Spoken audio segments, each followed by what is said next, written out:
E aí, pessoal? Preparados para mais um mergulho profundo? Hoje a gente vai viajar no tempo, lá para o século XVI, França renascentista. Nossa, século XVI, bem na época do Renascimento, né? É isso aí. E vamos explorar um conceito que, apesar de ter sido, tipo, cunhado há séculos atrás, continua super relevante hoje em dia.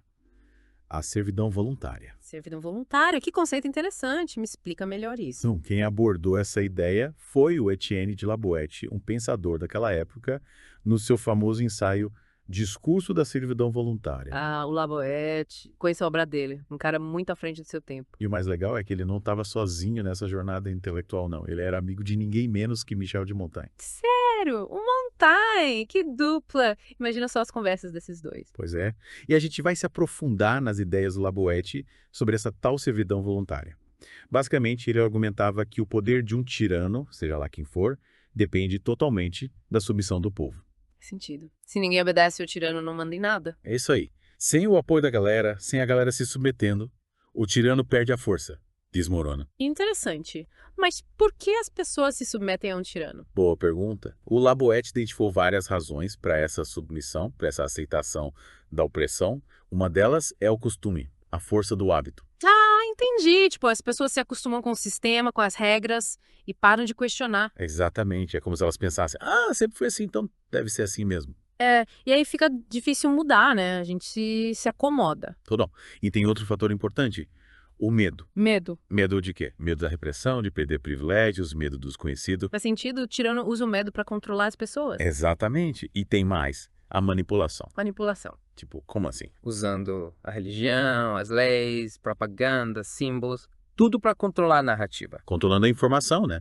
Hum, Para fazer as pessoas acreditarem no que ele quer. isso aí. E sabe o que mais o Labaete indicou? Apatia. A apatia, tipo, as pessoas não ligando pro que está acontecendo. É isso.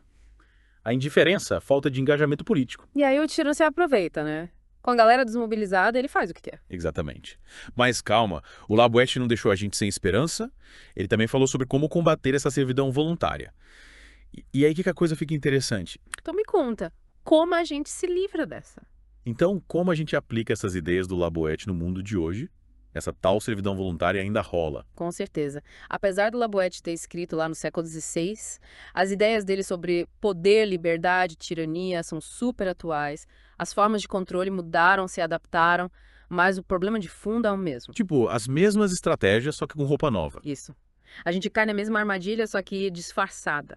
Mas me dá uns exemplos de como essa servidão voluntária se manifesta hoje em dia. Um exemplo claro é no trabalho.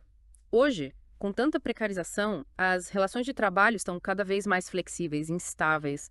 Muita gente está presa em empregos sem segurança, sem direitos, sem salário justo. E a gente vê isso direto, né? Mas por que as pessoas aceitam isso? Por medo, medo de ficar desempregado, medo de não conseguir pagar as contas. É aquela coisa, né?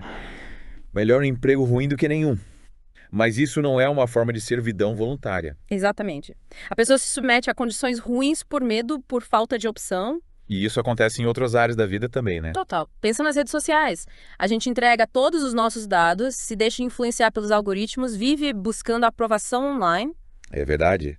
Parece que a gente implora para ser controlado. Em troca de likes e seguidores, a gente abre mão da nossa privacidade, da nossa autonomia. E alimenta um sistema que lucra com a nossa atenção, com os nossos dados. E o pior é que essa busca por aprovação online pode virar um vício, né? Recira. As pessoas se comparam o tempo todo, se sentem pressionadas a mostrar uma vida perfeita e acabam presas nessa lógica. E a gente vai sendo moldado sem perceber, né? Nossos gostos, nossas opiniões, tudo passa pelo filtro das redes sociais. Perde-se a capacidade de pensar por si próprio. Outro exemplo clássico de servidão voluntária é o consumo desenfreado, né? Totalmente. A gente é bombardeado por propaganda o tempo todo, dizendo que a gente precisa ter o último smartphone, a roupa da moda. A gente acaba se endividando, dependente do sistema. É uma corrida sem fim, sempre atrás da próxima compra, da próxima satisfação. Mas será que isso traz felicidade de verdade? Boa pergunta. Laboete defendia que a verdadeira liberdade está em saber o que é essencial, não se deixar escravizar por desejos artificiais. Ele era a favor de uma vida mais simples, né? Isso. Focado em valores autênticos, busca de conhecimento, da virtude. Eles, como a gente escapa dessa armadilha do consumo. O Laboete dá a dica. Desenvolver o senso crítico. questionar as informações que a gente recebe, não aceitar tudo passivamente. Você é mais cético, né? Não engolir tudo que a mídia, a publicidade joga pra gente. Exatamente. E além do senso crítico, ele também falava da importância do engajamento cívico, da participação na vida política. Em vez de só reclamar nas redes sociais, a gente tem que fazer alguma coisa. É isso aí. Se organizar, se mobilizar, lutar por aquilo que acredita. O Laboete acreditava que a liberdade se conquista com ação coletiva. União de pessoas que lutam por um mundo mais justo. Tipo, a união faz a força. Exatamente. E para fechar essa parte, queria destacar uma frase do Laboete que resume bem o que estamos falando. Resolvei não mais servir e sereis livres. Resolvei não mais servir e sereis livres. Que frase poderosa. Mas como a gente coloca isso em prática? Tipo, como a gente rompe com essa servidão voluntária e constrói um caminho para a liberdade? Ah, é que tá. O Laboete dá umas pistas, sabe? Ele meio que nos inspira a olhar para a história, buscar exemplos de resistência de pessoas e movimentos que desafiaram a opressão e lutaram por um mundo mais justo. Na verdade, a história tá cheia de exemplos assim, né? Pessoas que não aceitaram o status quo, que se levantaram contra a injustiça e lutaram pelos seus direitos. Sim. E essas lutas, essas histórias de resistência, elas mostram que a mudança é possível, que a servidão voluntária não é um destino, tipo, inevitável. Pensa na luta contra a escravidão, por exemplo. Nossa, velho. Durante séculos, a escravidão foi vista como algo natural e imutável. Mas aí surgiram pessoas corajosas, tipo Frederick Douglass, Harriet Tubman e tantos outros abolicionistas que se recusaram a aceitar essa realidade, lutaram, arriscaram suas vidas para garantir a liberdade de milhões de pessoas.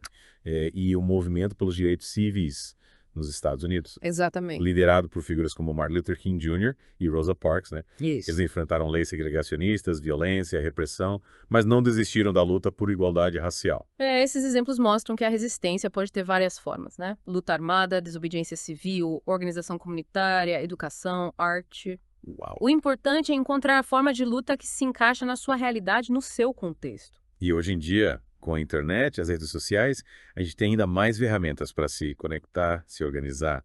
Olha os movimentos tipo Black Lives Matter, o hashtag MeToo, as greves climáticas. Verdade. São movimentos que mostram a força da ação coletiva, a união das pessoas por causas importantes. E o Laboete, lá no século XVI, já tinha essa visão.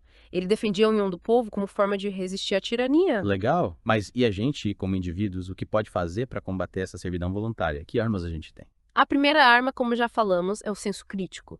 Questionar tudo, buscar informações de várias fontes, não se deixar manipular. Não ser ingênuo, né? É isso aí. E a segunda arma é o consumo consciente. Repensar nossos hábitos de consumo, comprar só o que a gente precisa, evitar dívidas e a dependência do sistema. Estar mais pé no chão com as compras. Exatamente. E não podemos esquecer de fortalecer os laços comunitários. Participar da vida da comunidade, se envolver em projetos sociais, construir rede de apoio. A união faz a força. Isso é verdade. E por último, mas não menos importante, engajamento político. Se informar sobre os problemas, cobrar nossos representantes, votar com consciência, participar de debates, lutar pelo que a gente acredita. Nossa, quanta coisa. É muita coisa para colocar em prática, né?